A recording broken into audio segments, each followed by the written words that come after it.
Welcome to 80s TV Ladies, where we look back at female-driven television shows from the 1970s and 80s, and where it's great to be 60 and still relevant. I'm your producer, Melissa Roth, with your hosts, Susan+lambert+hatem and Sharon+johnson. Hello, I'm Sharon. And I'm Susan. And Melissa, yes, you are still relevant. Oh, thank you. We are all relevant and vital and important. We are the Golden Girls. Hey, Sharon. Yes, Susan. You're relevant too. Do you think there are episodes of television broadcast in the 1970s and 80s that could not or would not be put on network or even streaming today because they were too controversial? You know, I'd say definitely things that would not go on network today, but streaming, I think, is another animal, if you will. I think that there seem to be fewer roadblocks there because people pay money every month to access streaming services. So I think that it would be easier there, but who knows at the end of the day? Because 10 years ago, I would have said, you know, that we were basically not really talking about streaming, but again, with just network television, cable television, absolutely, there's tons of stuff that would never make it back on the air. But now with so much pushback against human rights, women's rights, and basic health care these days, I still think that one of the topics that would still be really tough is abortion. Yeah, I think people shy away from that, and particularly now, because someone might be upset. Exactly. Someone might be upset. But, you know, it's shocking and kind of crazy-making to think about how far we've come just to discover how much we've slid backwards. And I think looking back at television for me is a great way to kind of reflect all about that 2 steps forward, 1 step back, or 2 steps forward, 15 steps back, or 1 step forward, 50 years step back. Well, we're not at the 50 years step back yet. There is still I think we still are further than Forward, we were. But then we are back. But we do seem to be inching our way back to beyond where we started with some of these things. Yes. But, so today we'll be talking about vital women's health care and how it's being portrayed in television and been portrayed in television over the years, particularly in 2 special episodes of the Norman Lear hit TV sitcom Maude. That's right. It's Maude's Dilemma Day. It's Maude's Dilemma Day. I don't even know why I wrote that. It's Maude's Dilemma Day. It's impossible to say that 3 times fast. Maude's Dilemma Day. Can you Maude's say? Dilemma Day, Dilemma Day. Maude's Dilemma. What a strange name. But, you know, but I think it is today. Today I'm declaring it Maude's Dilemma Day. I like it. Okay. So we're bringing in an expert to help us put some context on this. Jennie Wetter is the director of the RePros Fight Back Initiative at the Population Institute. She fights for reproductive rights and is the co-host of RePros Fight Back podcast.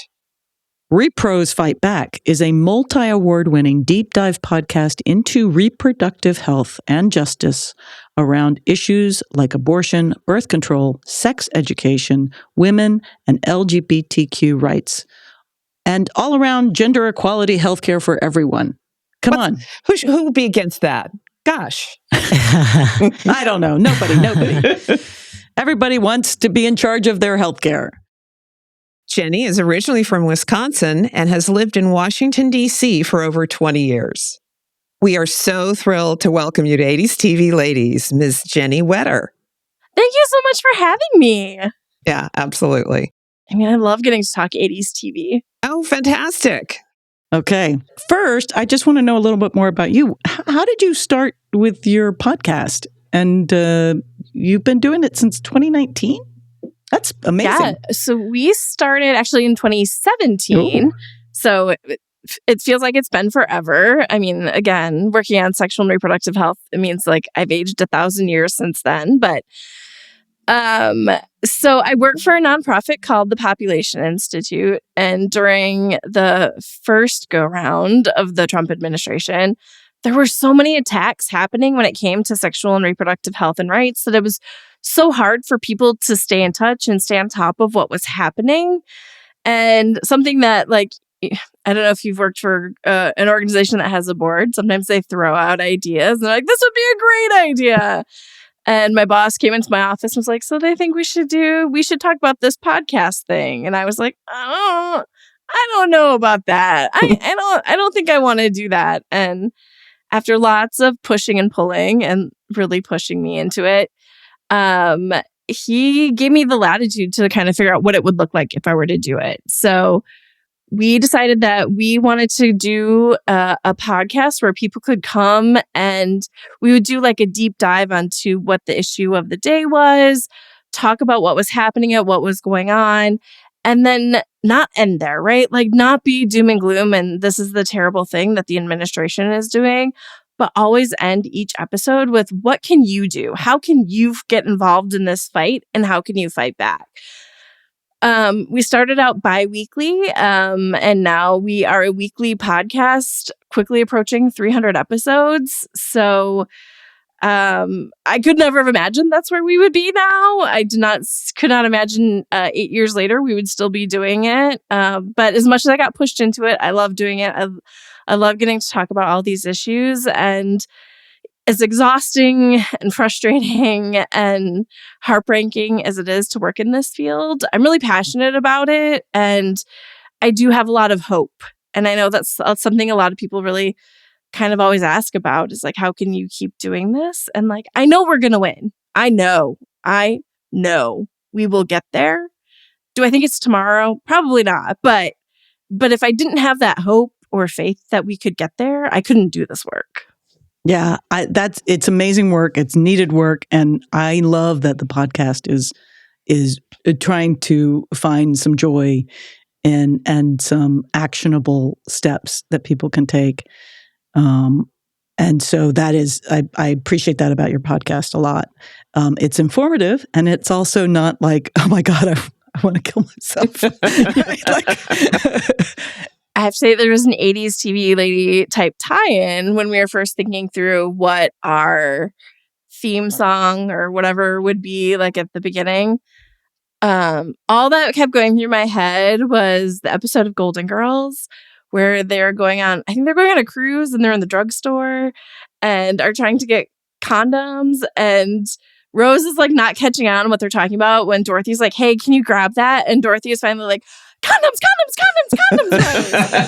I want that in there somehow, but I was told we probably couldn't do that. You probably couldn't do that. Yeah. That is amazing. And it is sort of interesting because when we were first trying to figure out what we were going to talk about, I was like, okay, is it going to be Golden Girls? And there are those moments. I love so much that they are so sexually active in the show. And that feels groundbreaking just in and of itself for the time and even now. Well, especially because I think even now people don't think about women at that stage of their life as still being sexually active.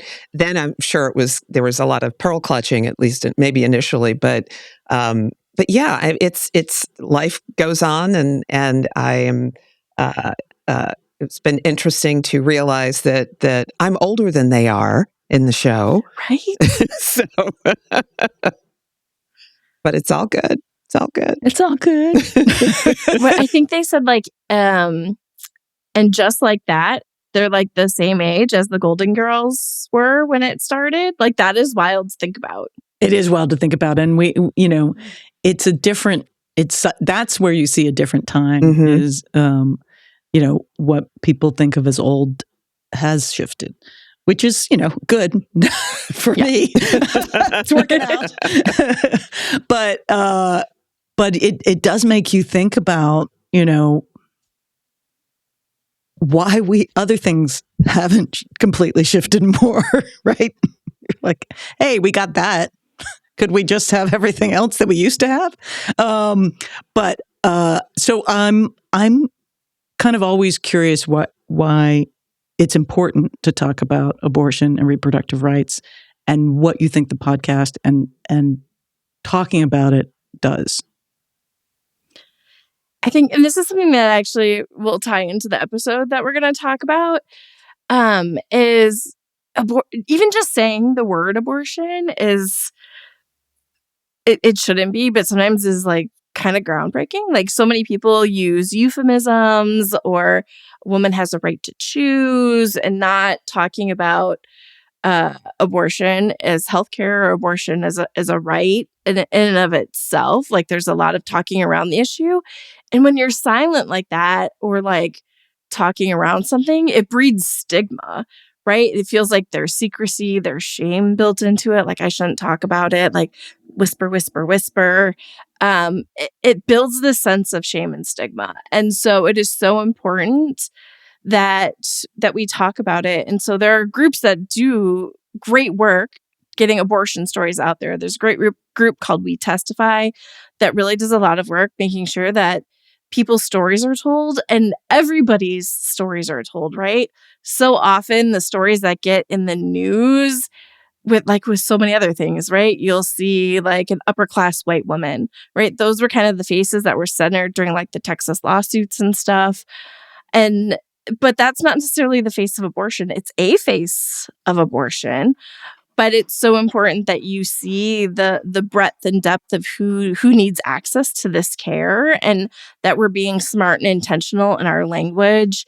There is so much anti-abortion rhetoric that we are all just like constantly steeped in, right? It's just like around, whether it was the talking about like the so-called heartbeat bans, right? That creates like an image in your head as to what we're talking about. And that's not what we're talking about, right? Like a fetus at 6 weeks old is like, really, it's a zygote. It doesn't have a heart. It's just like some cardiac polar activity in the cells that will eventually become a heart.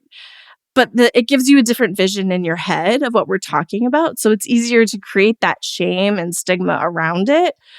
And again, we don't talk about different reasons people may need an abortion. It's often seen as like there's good abortions and bad abortions. So if you're not telling all the stories, you're creating shame. Like if you're only talking about the woman's health is in danger, or there's a fetal anomaly or stuff or something like that. If you're not talking about all of the abortions and all of the reasons a person may choose to access that healthcare, it really creates this idea of like, these are the good ones that are worth protecting. And then we don't care about all these other people.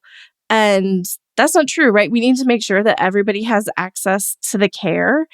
And it also helps us show what kind of barriers people can run into when they try and access that care. Because I think there's a lot of lack of understanding of how complicated it can be, because you'll hear about maybe a barrier talked about as one thing, but it's this like sea of barriers. It's this obstacle course you need to navigate. So if you're a young person, you maybe need to get parental consent. Well, that means your parent needs to sign a paper and agree. What if they don't support you? What if you need to then get a judicial bypass? What if your state has a waiting period? So now you have to get your parent to sign off. You have to wait. You have to go to the doctor twice. Your clinic may not be very close. You have to travel to that clinic to get the care. You have to go twice because now there's a waiting period. So you have to make that trip twice. It may not be 24 hours. Some states it's 72 hours. That's a long trip.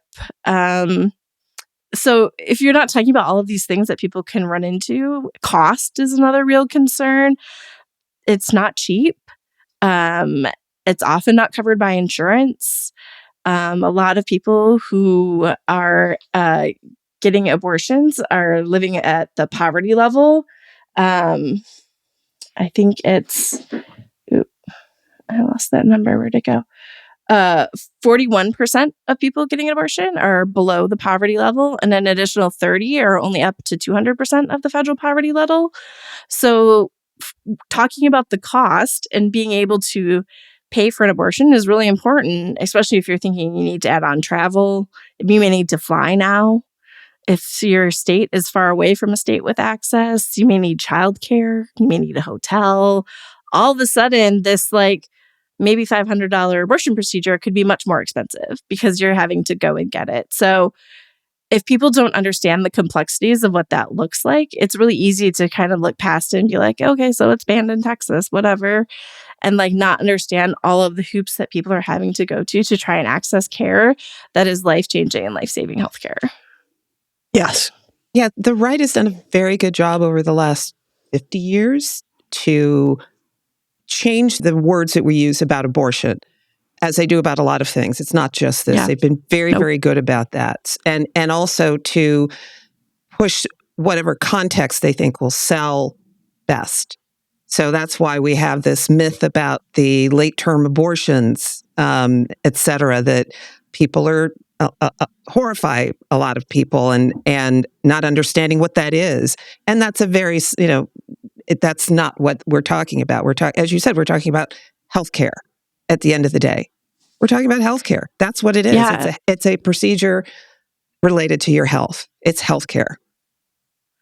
And if people want to understand, like, abortions later in pregnancy are complicated. They happen for many reasons. Most states have some sort of gestational ban. So, like, you may think you're in a protected state, but 41 states have a gestational ban. So something could go wrong in your pregnancy, or for whatever reason you need an abortion later in pregnancy, you most likely are going to have to travel to get that care. And not to take up time here, but if people want to learn more about abortion later in pregnancy, we did a 6-part series on it this summer.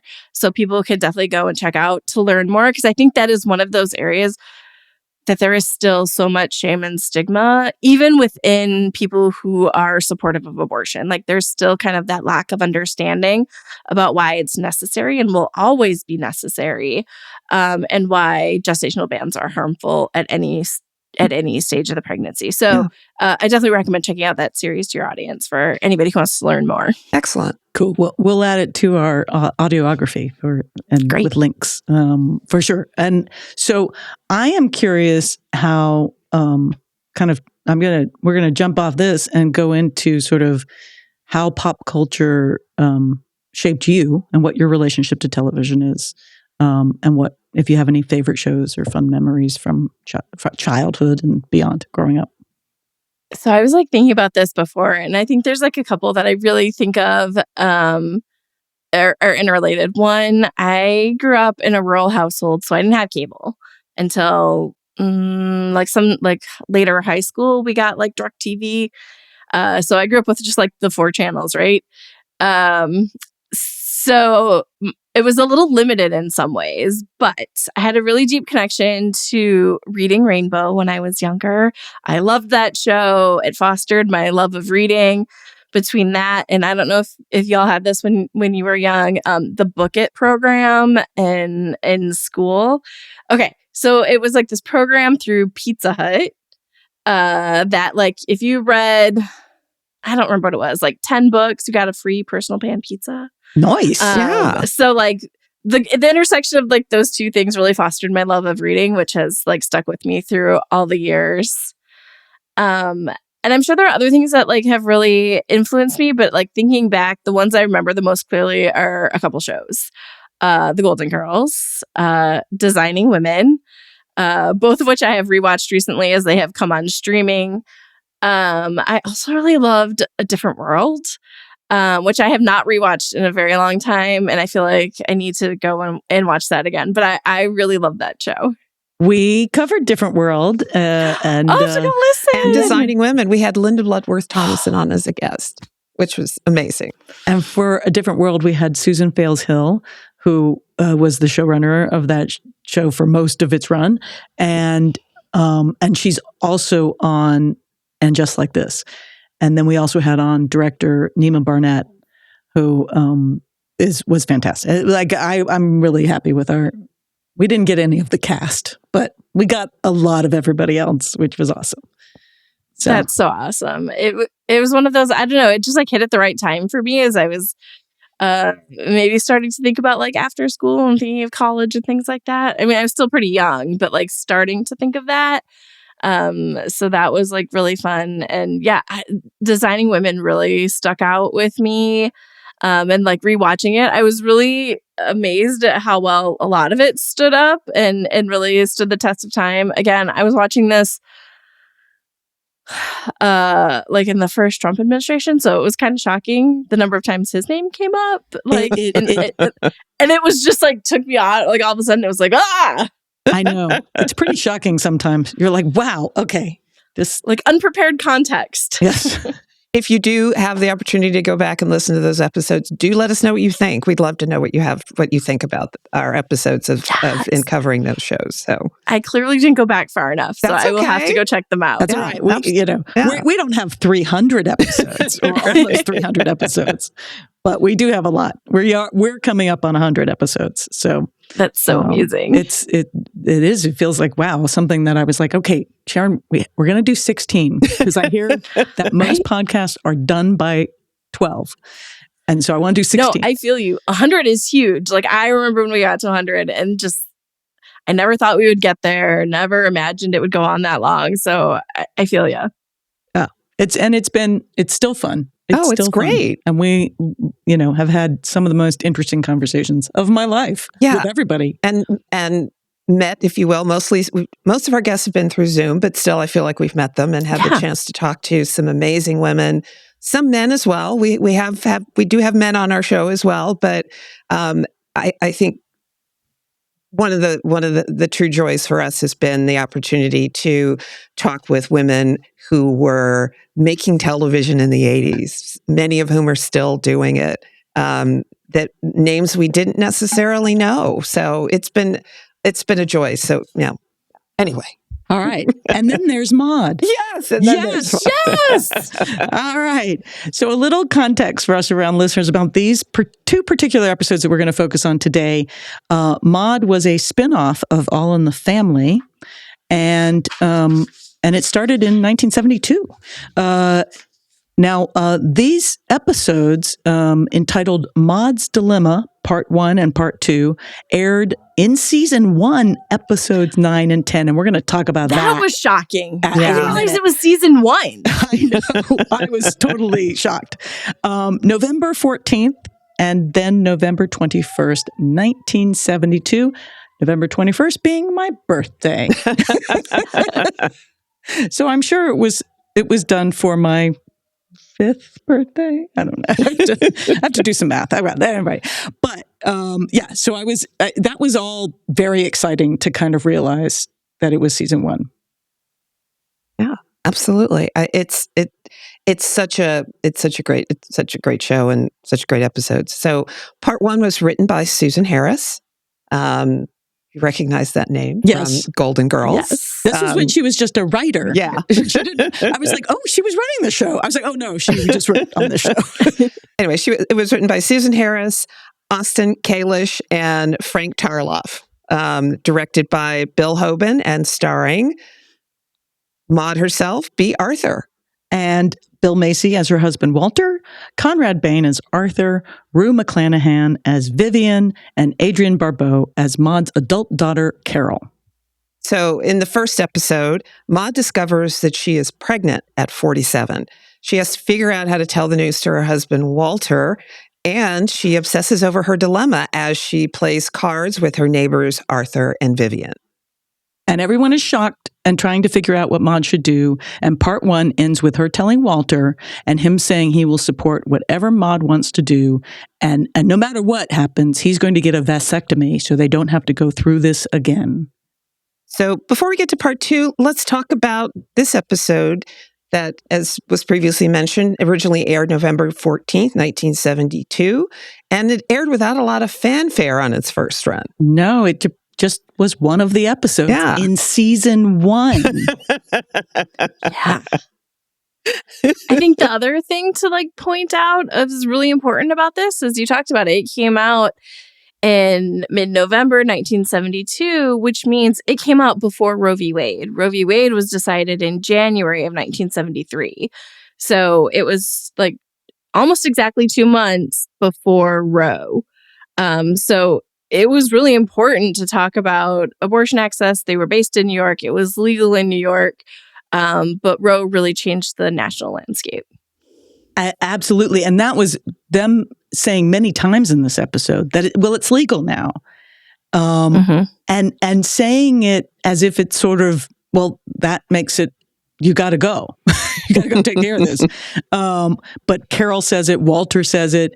It took me, the first time I watched it, I didn't really catch, even though they say it twice, like it's legal in New York. I was like, wait, was Roe? I was so confused. And then I realized, but can I ask you if you could give us a little brief history of abortion rights in America? Sort of? Yeah. So, abortion was, if we go like way back, you had nurse midwives and traditional healers. So abortion was not illegal for a vast majority of U.S. history. If you looked at a lot of the writing, it was legal until the quickening. So like when you could feel the baby moving and feel it kicking.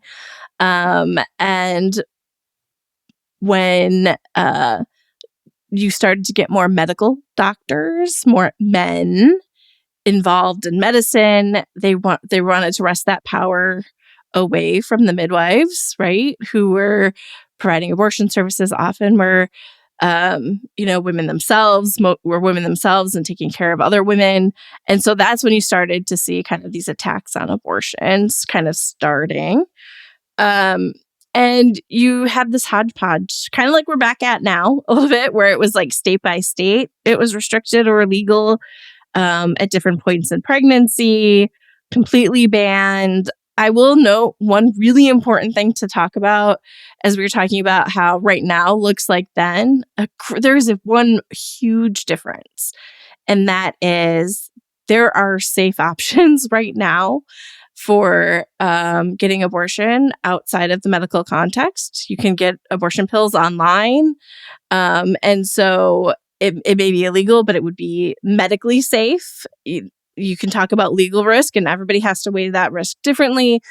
Not everybody faces the same sort of criminalization. So it's definitely the things people have to weigh. But back pre-Roe, most likely, if you got an abortion outside of where it was legal, it was probably going to be an unsafe abortion, and so you were putting your health and possibly even your life at risk to get access to basic abortion care. So again, when they're talking about it being legal in New York, that meant she could get a safe abortion. She could go to a doctor she knew and trusted and get the care she needed if she made that choice. Versus if you were in another state, there would be that whisper network, right? Of here's where you can go and get care. And that's not to say there weren't people who were providing illegal safe abortions, but it wasn't like a consistent access. People died accessing unsafe abortion care. And now that we have medication abortion pills, that landscape is totally different. You aren't seeing people going and getting those same sorts of unsafe abortions because you can order pills from trusted suppliers online and get access. But again, legal risk. And you can travel, I think, a little bit easier than you used to. It's still friggin' expensive and crazy. Right. And there's costs. More networks now available, like abortion funds who can help you pay for that. That is something where I always tell people, if you would like to donate to support, I strongly encourage supporting abortion funds. They are helping people pay for the service they need. Your healthcare, your ability to access healthcare, your ability to get an abortion should not depend on your wallet and what you can afford. Like, that is horrifying to think that is the case. I mean, it's the case with so much of our healthcare right now. But so with abortion, you do see these networks of abortion funds that you can call and get support. They may not be able to pay for your whole abortion, but they can help you raise money and be able to help you travel and get out of state. And there's lots of networks that can help with that. Which is important and vital. As we know, I've worked with the TRR Foundation, which Melissa started. We raised money, which I'm going to give shout out to Melissa. Our little kitchen table foundation raised $15,000 to help women find transportation to where they needed to go. And we sent it into particular parts of the country. Yes. So we're proud of that. I am. You should be. Thank you. In my little, Google research, in 19 like basically 72, 73. It looked like there were 4 states that had legalized abortion at that time of this show: Alaska, Hawaii, Washington, and New York. But New York was the only one where you could come from another state and get an abortion. And they provided an abortion to anyone who needed. There were clinics that provided abortions to anyone who needed them. So apparently in 1972 in New York, 2/3 of the patients who got abortions were from out of state, because people would come in and from other states to get a safe abortion, which I just thought was very interesting. Again, considering this episode and that and how Maude was in a certain place of like, her daughter, I think in this episode says, but it's legal. You voted for it. And she's like, yeah, but I wasn't pregnant then. I thought that was very interesting, Yeah, and I think the other one was the mom, like, abortion's not a dirty word anymore. Like, that's how you grew up. And it that just like screamed at me, because it still is in so many ways, right? I mean, we have stickers and merch that we have where we have abortion is a human right, not a dirty word. You still have politicians who are supposed to be our champions who don't say abortion. There was a tracker under the Biden administration of like, is he actually going to say the word? Or is he just going to talk about a woman's right to decide for herself, her right to choose, or something like that? Like the longest way of not saying abortion. And so in many ways, we've come so far, but not at all. Like, I was keeping an ear on it as I was watching the episode of, are they actually going to say the word abortion? And they don't. And we got 2/3 of the way through the episode, and I was like, oh man, we're going to get through this whole thing, and they're not going to actually say the word. But they did. They did. Okay. That's so funny. There was a lot of, I feel like they maybe like were pushing it, like, we can maybe say it once. Because you could tell, like, they were definitely doing that. You can choose. You don't have to be pregnant. Like, there was a lot of like talking about it, but not saying it. But they did say it, because I was definitely keeping an ear out for that as it got longer and longer into the episode of like, ooh. I wouldn't be surprised if the Standards and Practices Department at CBS basically said, yeah, you get to say it one time. And that they had to walk around it the rest of the time. That wouldn't surprise me at all. I mean, frankly, just still astonished that it got on the air. I know. 1972. Well, yeah. So the research I did before, because I was like, let me just like see what else has been written about it, is they were doing the live in front of a studio audience, or live in front of the studio audience, and they tried to do this episode and they couldn't get a green light. More recently, like just a year or two ago. Yeah. No one wants to talk about anything anymore. All right. But before we go, because there's so much more to talk about, but I want to then talk about Maude's Dilemma Part 2, and then we can talk about both episodes, because it was interesting that it was a 2-parter, because it was clearly a big subject and dramatic. Part 2 was written by Susan Harris, Irma Kalish, and Austin Kalish. And we're going to talk about Irma afterwards, because she's very interesting. Directed by Hal Cooper. Maude is still trying to figure out what to do. Carol pressures her mom a little bit that she should terminate the pregnancy, and she can, and we're reminded again it's legal. Maude is convinced that Walter really wants the baby, even though she may not want to be a mother again. She thinks like he's never had a child, and this can be his legacy. So taking advice from Carol, Vivian, Arthur, and finally Walter, who doesn't tell her he didn't have the vasectomy, but does tell her family that he does not want to be a father. So they wrote in a neighbor who had a lot of children, unruly ones, of course, and was very happy. Yeah, he does finally say he doesn't want kids, which is huge. Yeah. He has this beautiful, mini monologue about it, and it's kind of absolutely neat. You're like, again, a subject that doesn't get talked about a lot is people choosing not to have children and being happy with that choice, and it also being stigmatized at the time. And I think not as much now, but still now. And I don't know. The vasectomy gets talked about more. They say the word vasectomy way more than they say the word abortion. Because like most things having to do with men's genitalia, it's such a touchy subject that men don't want to go through. And men are the ones that write these things and produce them to a large extent. So I can see where that might be something that they just don't want to deal with. And it's interesting. They wrote in the neighbor because the network wanted that. I was reading about that they needed a counterpoint.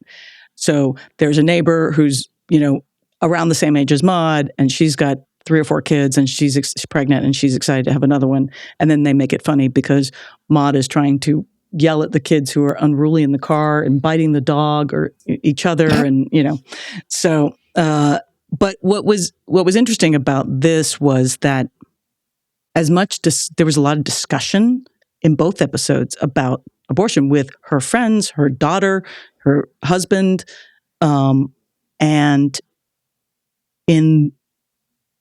then Maude and Walter, while they talk, they're like, I'm going to be supportive of what you want. They actually haven't talked to each other. They just are assuming what the other person wants until the end. And that's how sitcoms get made. But it's also wasn't interesting in the light of how to converse about this stuff, right?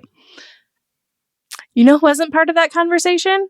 Politicians. There were not politicians in there saying, hey. Wait a second. What a concept. Here's my opinion.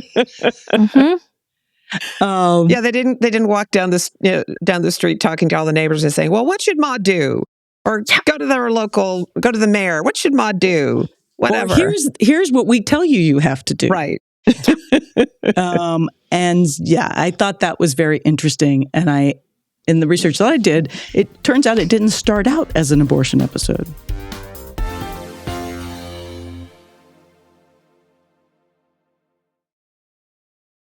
We want to make sure when we're recommending products that it's something we like. And that's exactly what Cozy Earth is all about.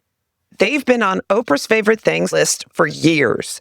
We're talking about buttery soft bamboo sheets and amazing pajamas. And we can offer you the best discount, 41% off. It's the ultimate in luxury sleep.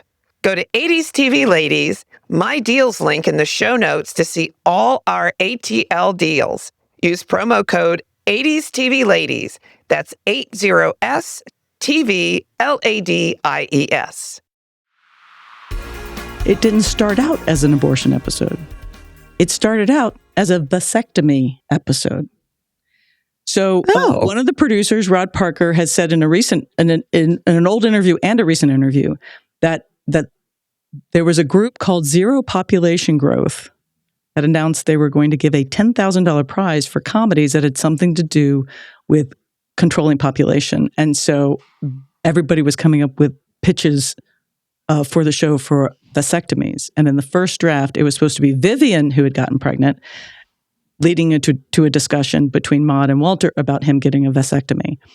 But the script was so good, they're like, A, there's too many funny lines. They have to go to Maude. B, this is also about something else. But it was so funny because when I was watching the 2-parter, I was like, wow, they are really going on and on about this vasectomy thing. Like, which is cool and makes sense.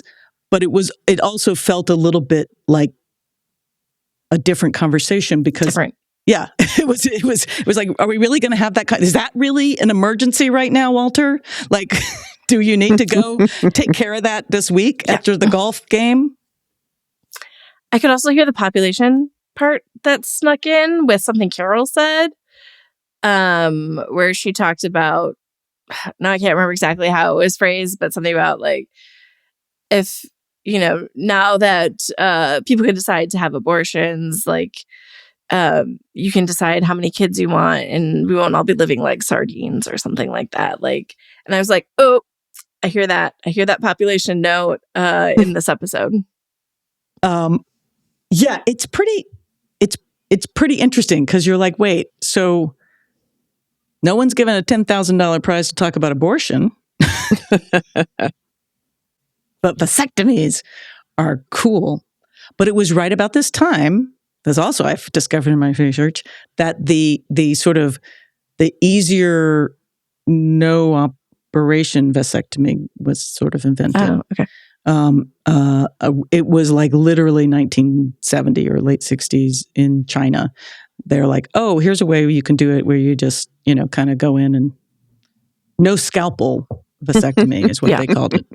And that was just also interesting of like, so yes, the abortion storyline is like a really important storyline in this episode, but there was like this kind of bodily autonomy, like sexual and reproductive health, just general overtone, because there was a little bit of like in episode part 1 when she was talking to Carol and Vivian about it.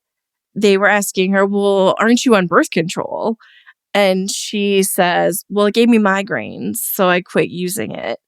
And so, that gives you a chance to like sit and think, like back then there weren't multiple options of where you could switch to find the one that works right for you. Like there was just like those couple of options. And honestly, birth control hadn't been legal that long in and of itself, right? So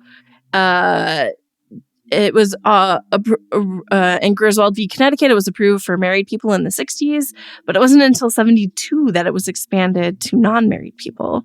So like it had just become crazy for more people. Are you married? So, there weren't a lot of options. So like that also stuck out to me as like she didn't have a lot of choice for if this method didn't work for me, there weren't a lot of other things that she could switch to at that point. Growing up at a time where reproductive options were so plentiful, it's just so odd to think that it really wasn't that long ago when these things did not exist, that people, I don't know, I don't know what most people did, but I feel fortunate to have grown up at a time when those things were available. I mean, obviously things have changed and gotten better in a lot of respects, but still there were options. Were options. Yeah, that's amazing. I'm from an Irish Catholic family on my mom's side. She is one of 11. And I am an only child. Birth control. So like you can see the course of how things change over time, right? Like birth control maybe it was legal towards the end of my grandma's when she stopped having kids. My Aunt Wendy's only like 15 years older than me. So, and so that also stuck with me into this episode of like, Maude was a grandmother. Yes. And she had a grandson who was 8. And so I have some of that overlap in my family too, where with 11 kids, right? Like my mom was in college when my Aunt Wendy was like very young, and others, my grandma and at least one of my aunts was pregnant at the same time. Yeah, it's in this, I have to say, I haven't watched a lot of Maude recently when I watched this, but it was also,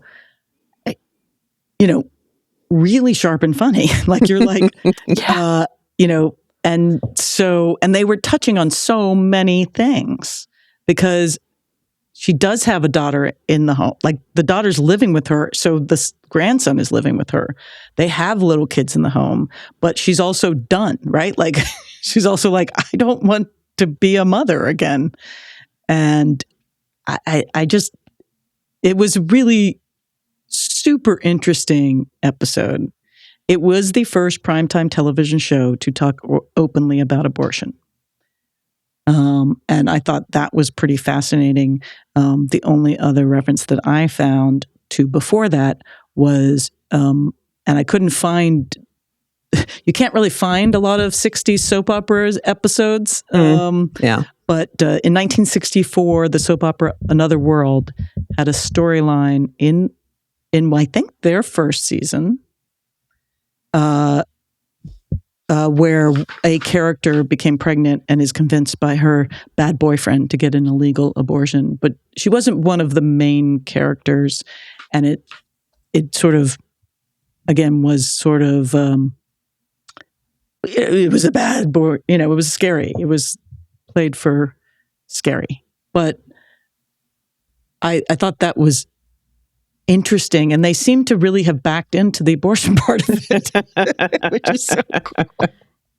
And it still kind of stands out, right? Like it's not something that is still super common on shows. I remember growing up a lot of it may be discussed, but then there was like a convenient miscarriage, or Grey's Anatomy, like it ended up being an ectopic pregnancy, so she couldn't carry it anyway.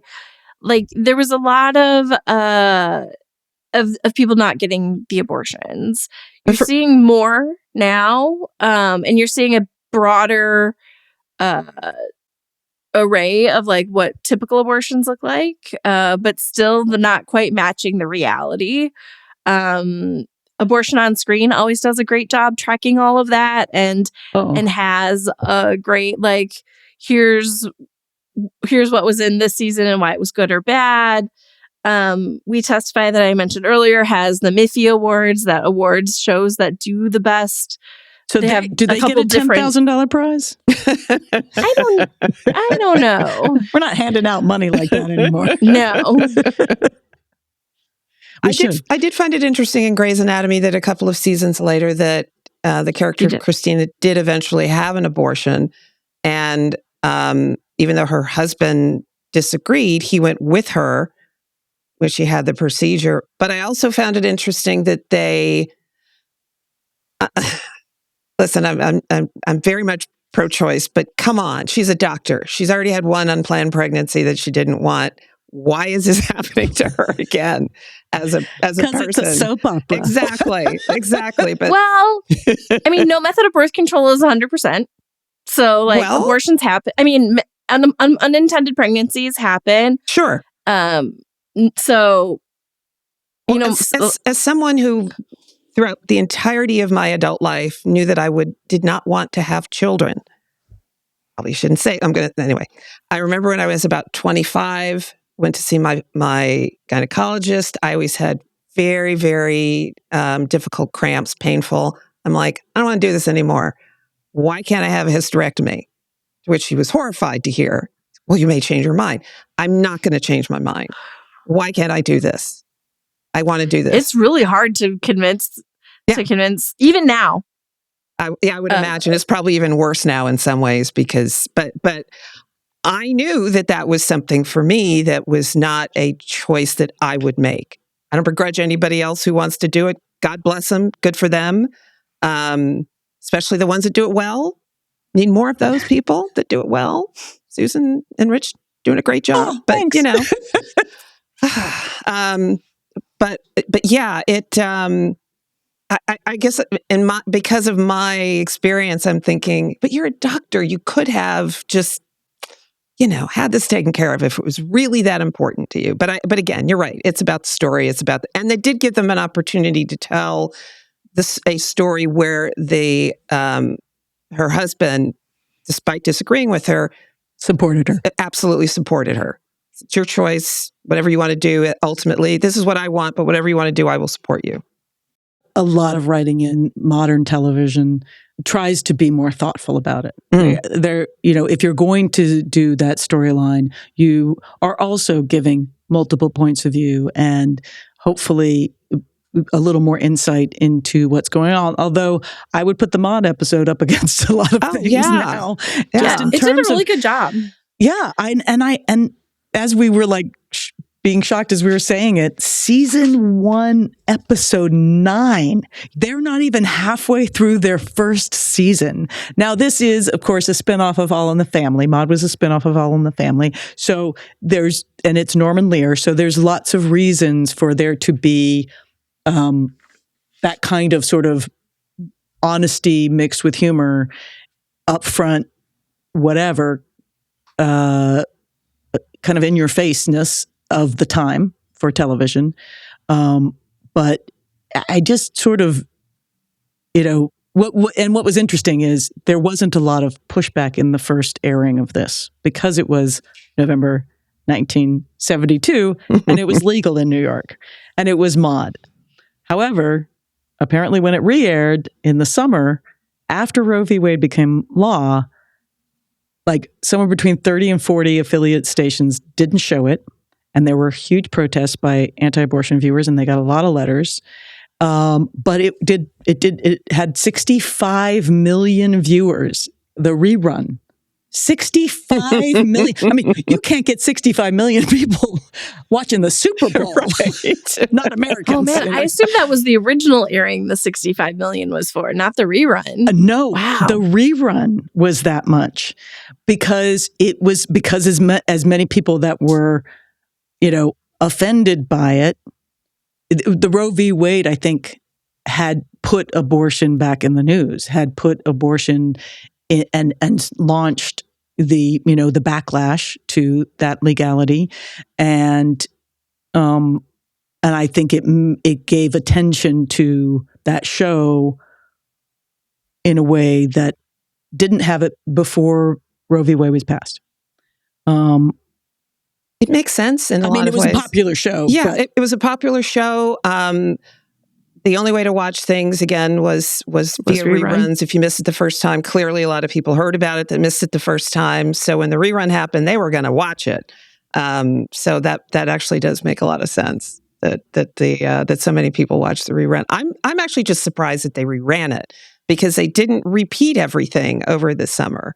But they may have repeated Norman Lear a lot over the summer. My guess is that no, it's because of the number of episodes. They didn't have enough weeks during the summer to repeat everything. Because that would always happen to me that an episode that I really liked, or maybe one that for some reason I had missed, I'm waiting for it to be repeated over the summer, and that's one of the ones that they skip. I'm wondering if they did it on purpose.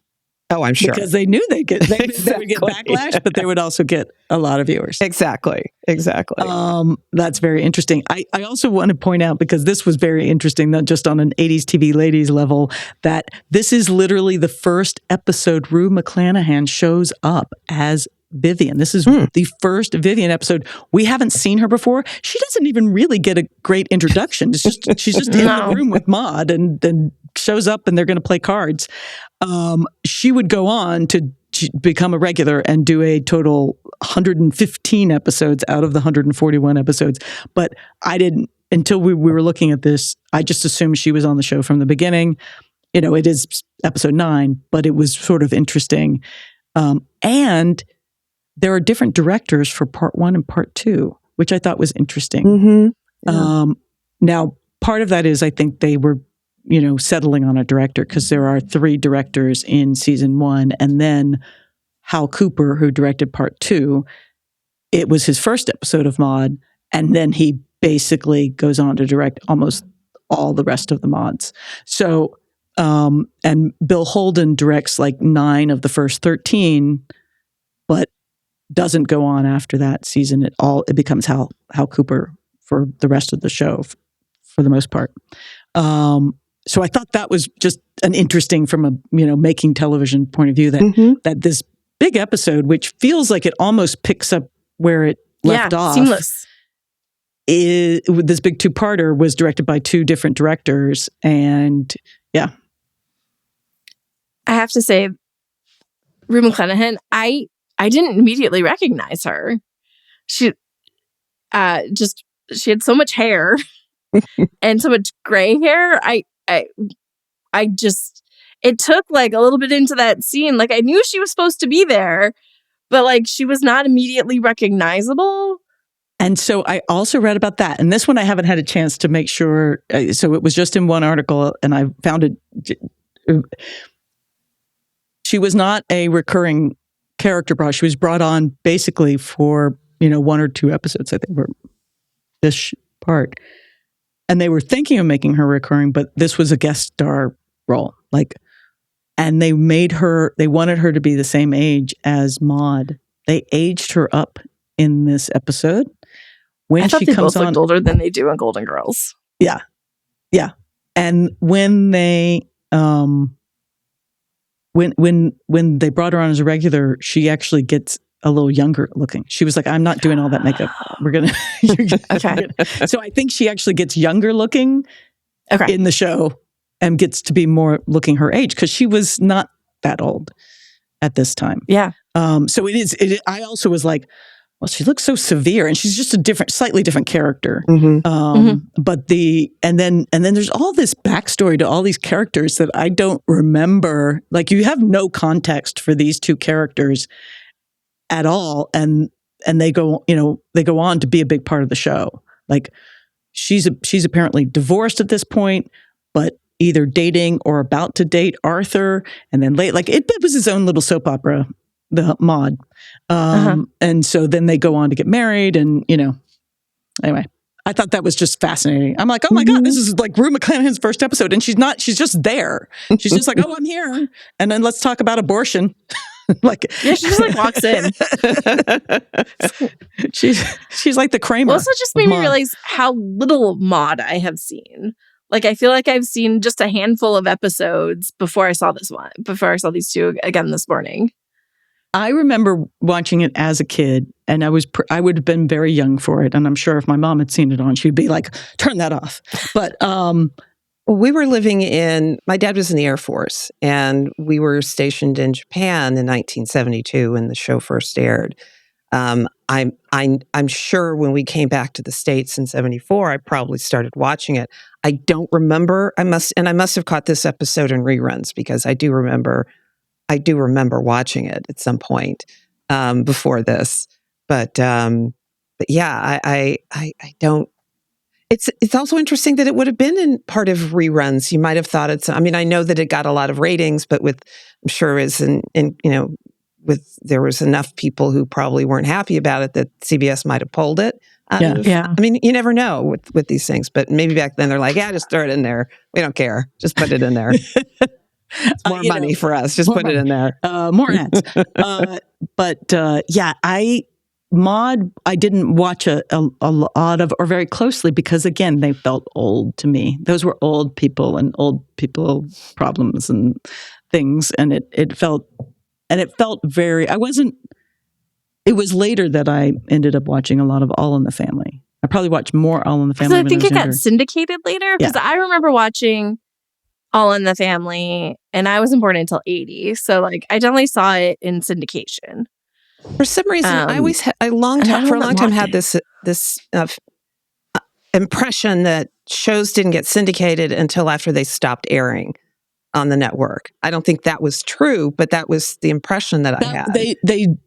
They weren't sold to syndication until they had 100 episodes. Okay. So that was why the 100 episode was such a big deal, is at the time you needed 100 episodes to really have a life in syndication. So it was a big, target. And then it was sold to syndication. I think the reruns were different than syndication. Mm-hmm. Oh, right? yeah, absolutely. So yeah, I don't know. It's sort of fascinating. I'm going to watch a little more Maude because I'm curious, because we're doing Golden Girls too, and it's very informative because she does seem older. She seems like what's great is you're like, she's a different character.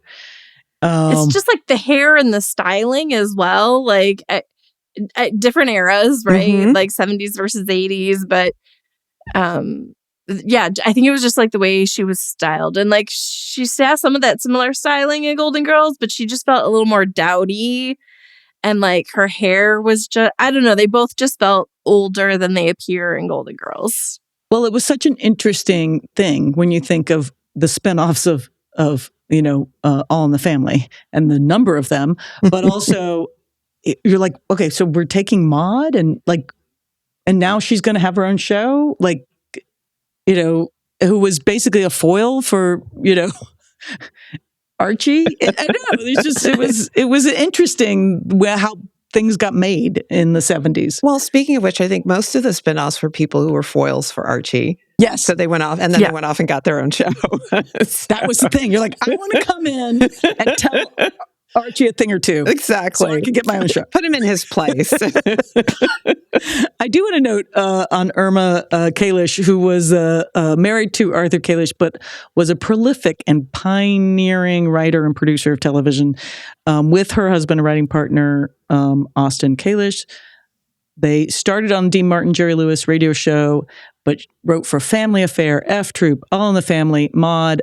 She also did solo writing and producing on Good Times, Valerie, 227, Hogan Family, and Facts of Life. So she was a big 80s TV lady. Wow. And I want to shout her out because she's one of the co-writers on the show. Yeah, absolutely. I think she takes the second episode. And anyway, so Other notes? What's your grade on this two-parter from a reproductive rights perspective?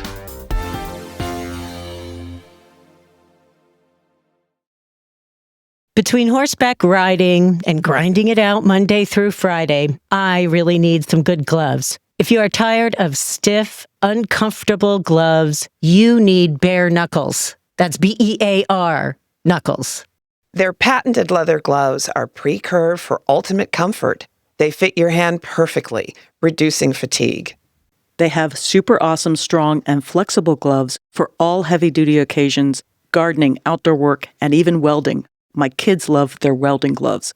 Stop wearing out your hands. Use our exclusive code 80stevladies. Get 15% off any product at buybareknuckles.com. The link is in our description. To me, it's interesting in the way that it still feels so relevant. And people are having similar conversations in their homes. You know, about 55% of people who have abortions have already had one birth. So like, she fits right in the demographic of like what we see. Like generally they may be a little younger, but there are still some older people who are older in their reproductive years, not old, but older in the reproductive years who also still who also get abortions. So it feels right, and I think some of the things that I would love to see, but are still like things I would love to see now, and maybe we're a little less so then, but you know, we, like I had mentioned before, paying for an abortion is a real challenge. Like, I would love to see some of the barriers represented. And I think some of those weren't in place then in New York, right? So they didn't apply. But I think, like, if you were to bring the story forward to now, you would want to see, you know, what sort of barriers people are having to overcome to show how hard it is for people to access abortion. And I think that's going to be true even in states like New York. Like, they might not be able to get an appointment right away because people are traveling to New York to get abortions and things like that. So, like, I would just love to have seen a little bit of that. I also would have loved to have maybe seen it happen. Not like all the details, but like it ends with the decision. Mm-hmm. And like, that's good. And I really did like that ending. But it was a little bit of like, and it feels like just like one of those places where, you know, they demystified some of the conversations that happened around abortion and how she got to that decision and such. And I think there's one other place that I think maybe not at that time, but has become a real trope later is regret. And like that's heavily air quoted, where they say that people regret their abortions. Studies show that is not true. If you look at the Turnaway study, it is very clear that people do not regret having their abortion. And so I just think like a little bit of that, like 5 more minutes or like a couple minutes of like either after, like where there's like maybe comfort with that decision, or like we made the right choice versus this is the right choice. Does that make sense? So I think I like a high B, but I think there are like little tweaks that I would have loved to have seen, like almost A. And I think it was great, and I really enjoyed it. I found the episodes funny. I enjoyed the conversations that happened. But yeah, there were just like a couple things that I think would have made it like stellar. You know, and I'm agreeing with you, but it is sort of I was so stunned at how friggin' conversational and progressive it was for the time, and how meaningful her and Walter's relationship was by the end. I mean, it's a sitcom. They're, you know, they spend most of the sitcoms, I think, yelling at each other, like, you know, for Maude, you know, but that, you know, when she's like, just tell me I'm doing the right thing, and then he's, you know, is like, for you, for me, in the privacy of our own lives, you're doing the right thing. And that in the privacy of our own lives was it felt like it felt political, that part. Well, and almost foreshadowing, because privacy was what they ended up hanging Roe on. I know. And I am so curious if somebody's ever done a deep dive, if any of the Supreme Court justices or their wives watched Maude? My only question is if it is some of the other rights that kind of went before that, like Loving and stuff, like were they also might have had some of that like trying to like create the right separate. So I think Privacy kind of became that vein that then now you saw like LGBTQ rights, abortion rights kind of all hanging on that area. And then so when Dobbs came down, they like were like, what? We should get rid of all of that. And so it might have also been like the birth control stuff. Like that was like that vein that like came up. So Privacy was not like out of the blue. It had already been started. Well, and not so much just for the privacy line, but we know that television at the time was the internet, right? It was an information pipeline. It was a pop culture pipeline. Where a lot of people got a lot of information about a lot of things. Yeah. And in recognizing how important television was to the 70s and 80s, how there were 60 million people sometimes watching a show, just a regular show, which doesn't happen now. But so it's more like there was an episode of All in the Family that talked about that where Edith's cousin turned out to be a lesbian. And they talked about that episode airing. Matt Baum came on and talked about that episode airing in just months before this huge law came into play, or vote came into play for rights in California. And he's like, I think it affected the vote. I think it helped pass that law. And it would not surprise me if the Supreme Court justices, one or two or more of them, and or their wives, watched Maude as well. Not saying that they went, there wasn't already all the precedent and legal stuff and all that stuff, but we now know like that Supreme Court justices are just like everybody else and swayed by really weird things comparatively when you think they're just swayed by the law, but we know they're not. I would be very curious to know if there's a PhD out there for you. Jenny, to figure out who they were and what they were watching, those Supreme Court justices. Do you happen to know if Dodds was, when it was argued? In other words, at what point the decision came out in January of 73. Oh, when Roe was argued? Yes, when Roe was argued. Sorry. When Roe was argued twice, actually. Okay. I don't know off the top of my head when it was argued. The reason I'm asking is because this likely was written sometime late summer, maybe earlier, because they would have planned out a lot of what they were going to be writing episodically. So that would have been before then. Yeah, it would have been sometime in that, August or maybe September, probably June, July, August, maybe September of 72 but not quite that the writers were talking about writing this episode. So it was first argued December 13th, 1971. Mm-hmm. And then it was re-argued on October 11th, 1972, and then decided on January 22nd, 73. Okay. So the writers probably, obviously... Well, they would have heard the first. Yeah. Or they would have been able to read the transcript of the first. Right. And at least probably knew about it. I'm sure it was big news. And so when they were talking about stories over that summer of 72, what can we talk about on Maude? What shows can we do? That must have come up, and somebody said, well, let's do an episode about this. Not knowing, obviously, they may or may not have known when the re-argument happened or when the decision might have been expected. It probably would have been on the docket, though. Mm-hmm. Yeah. It would have been on the docket. They may not have gotten into oral arguments, but it would have been on the docket. Yeah, it's interesting. It's like Norman Lear was probably paying attention. Oh, yeah. To what was happening on the Supreme Court. I don't know about all the TV rights, but Susan Harris probably was. Yeah, and maybe it was Susan Harris or one of the other. Maybe it was Norman Lear said, "Hey, let's look into this and let's maybe write an episode about this. Go off and write it." Well, I'm just imagining that Susan Harris got the assignment to write the vasectomy episode, and she's like, "Oh yeah, I'll write the vasectomy episode, but it's going to be about abortion."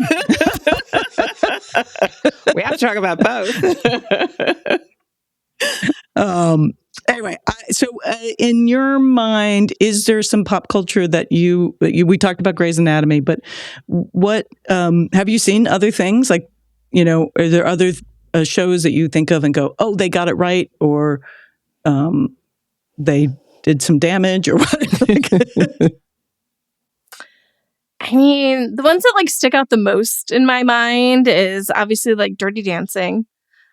And also thinking of I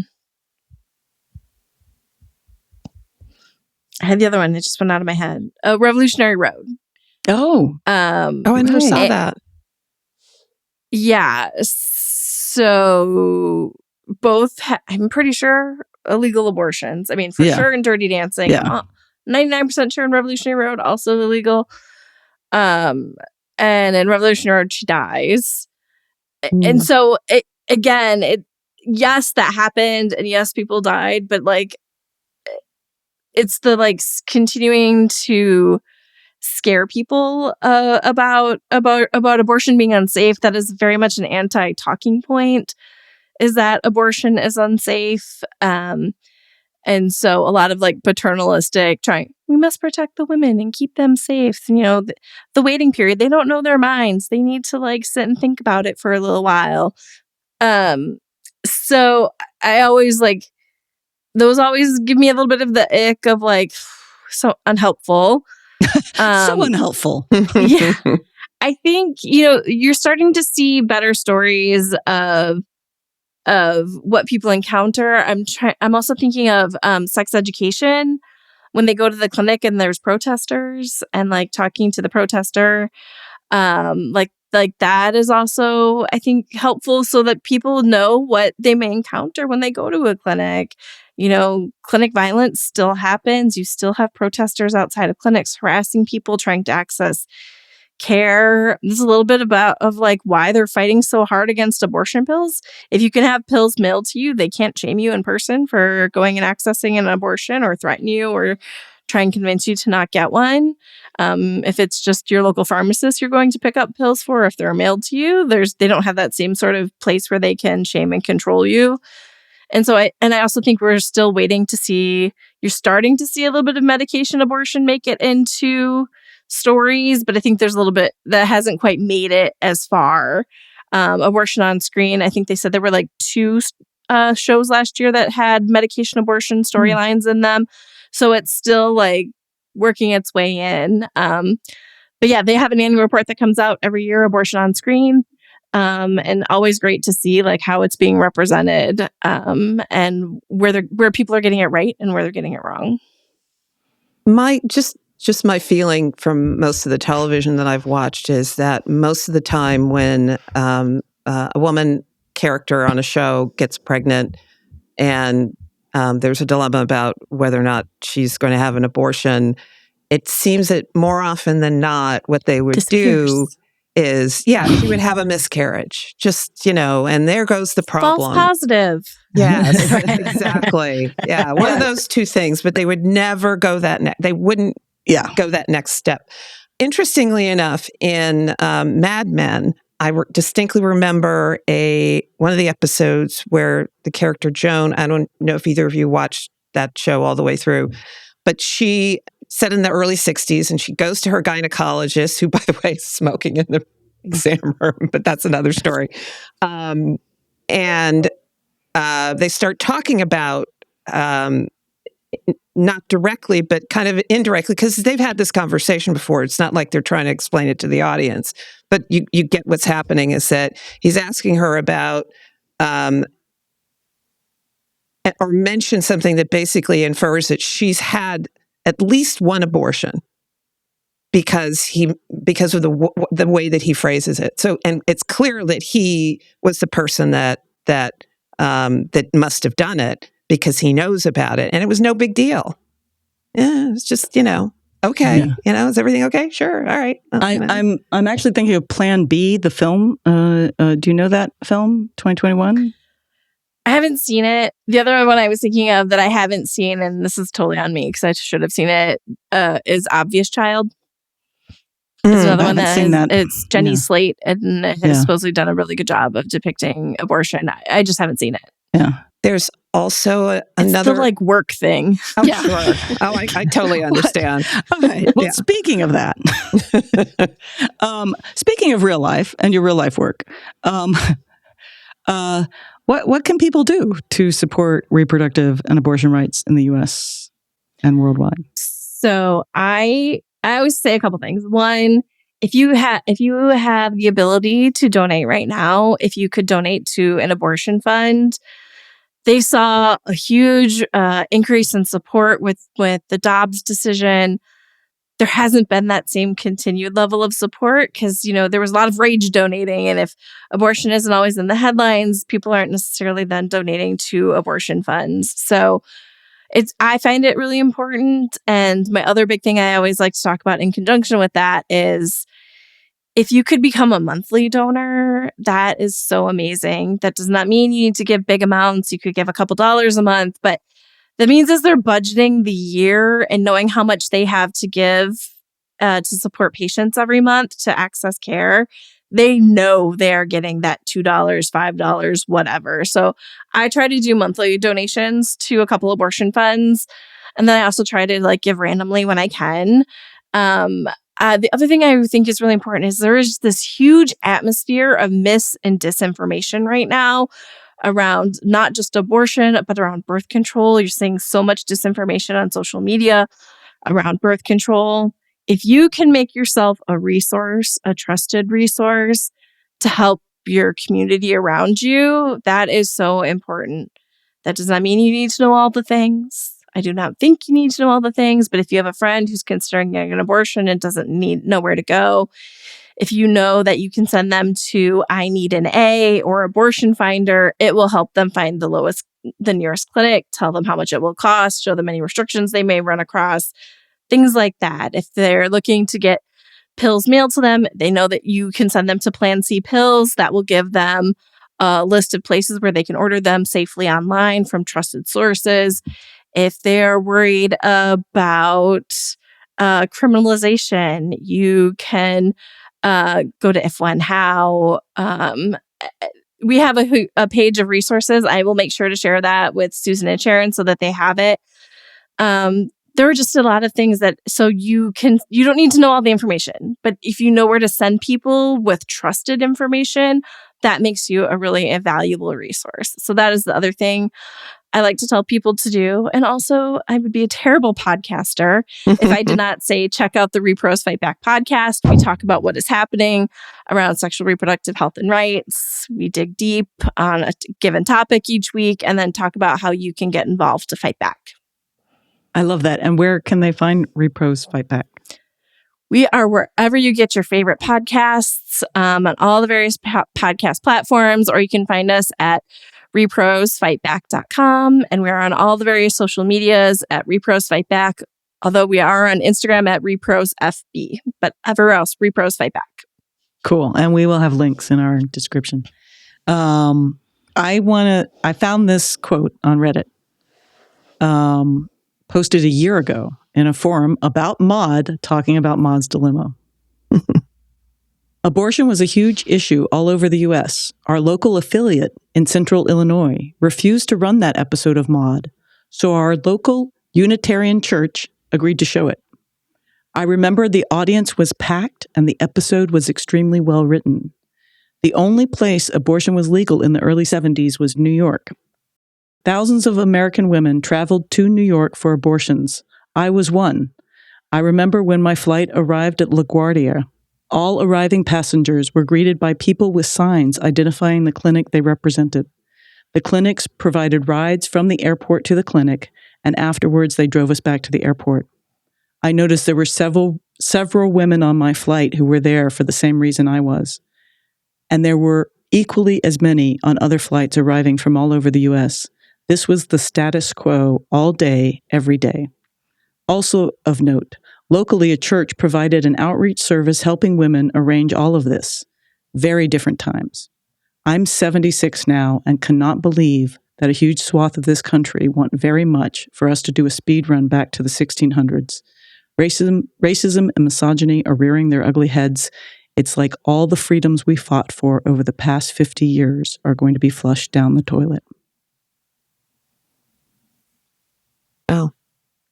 I will add one thing. There are still churches involved in doing that work. So Yes, it is. There are so many that are anti, but there are some really great ones that are still doing that amazing work. There's ones in Texas that are helping people go to New Mexico to get abortions. And also just unlike what she's talking about, New York right now has a lot. I mean, they're in a lot of other states too, but New York is the one that's getting the most attention right now. They have a shield law protecting abortion providers in New York if they are sending pills out of state. So you're still seeing that. Yes, people are traveling to New York, but you're also seeing providers in New York shipping pills to people in states where they cannot access care. That's fantastic. Yeah. It's good. It's much easier to access care. It was very touching. It was not what I expected in the Reddit forum on Maude. I mean, that was really great. Somebody with firsthand experience and having to go through that. That's amazing. We're still doing the same thing in many ways. Yeah. It's also heartbreaking. Everything old is new again, unfortunately. Yes. But I like what you said at the top of the show, which is we will get there. Mm-hmm. And that it is a human right to be in charge of yourself and to decide for yourself what you want. And someone else had described it to me. They're like, abortion is healthcare. For some people, it is healthcare with dire physical aspects. Mm-hmm. Yeah.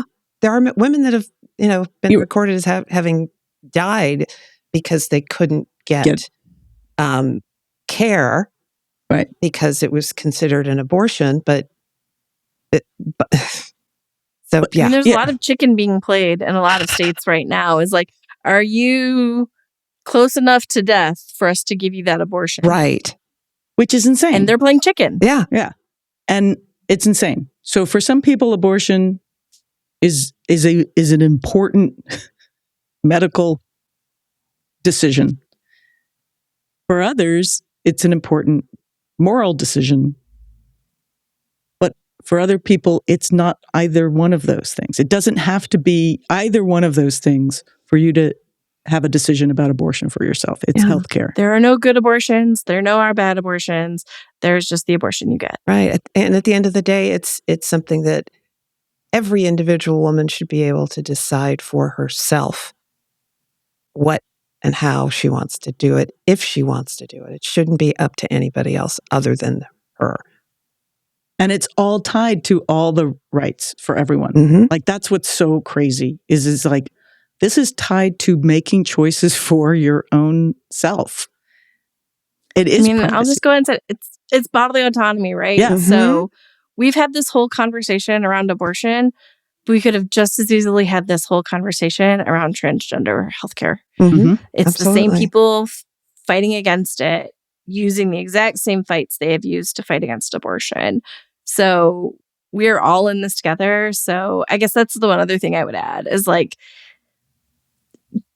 we need to fight for bodily autonomy. And so that means also being there for the transgender community because they are really under attack right now with this administration. And I know that's not the topic of the episode, but these are the same fight. Absolutely. Yeah. Absolutely the same fights. Because it's healthcare. I get to choose what I need for my healthcare.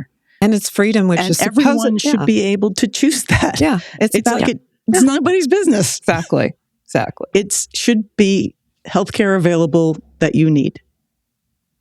Period. And other people should not be able to judge or legalize that. It's insane. Yep. Anyway, but we will get there.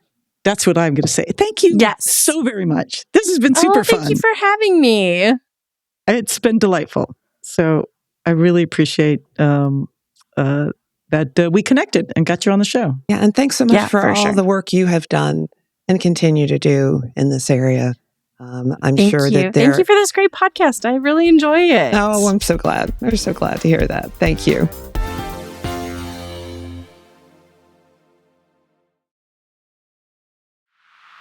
In today's audiography, Maude is currently streaming on Pluto and Tubi for free, but note the abortion episodes are out of order for some reason. They show up as Season 1, Episode 6, and Season 1, Episode 13 on Tubi. And it's available for purchase on the usual suspect sites. It's also available on DVD from Shout Factory, which is now part of Groove, spelled Gruv. The link will be in our description. You can always find some on eBay. And weirdly, though, it looks like Shout Factory issued a complete series DVD in 2021. Wow, that's great. I know. I didn't even know people were still making DVDs in 2021. Some of the articles we referenced in this episode will be in our description. You can find RePros Fight Back at ReProsFightBack.com. And if you're looking for some cool books, you can find the book Shout Your Abortion book at ShoutYourAbortion.com. And you should. We'll also have some of the sites Jennie mentioned, abortionfunds.com, Abortion Finder, and others, links in our description. Next up, you do not want to miss our next guest. Of course, we could kind of say that about all of our guests, but that's true. But you don't want to miss this. Any episode of 80s TV Ladies, but this next one, for Golden Girls fans, it's going to be a hoot. It's going to be a holler. It's going to be so much fun. We are going to be talking to the Golden Girls Deep Dive podcast host, Patrick Hines. You might say we're deep diving into Patrick Hines. But he is also the co-host of True Crime Obsessed and the author of Failure is Not an Option. We cannot wait to hear him tell us all about all the Golden Girls from an episode walkthrough podcasting perspective. It's a great podcast. I've been listening to it. It's really fun. They are very funny. And his book is a hoot and holler as well, and it's a really great and fun read. I'm looking forward to it. It's going to be super fun interview. As always, we hope 80s TV Ladies brings you joy and laughter and lots of fabulous new and old shows to watch, all of which will lead us toward being amazing ladies of the 21st century.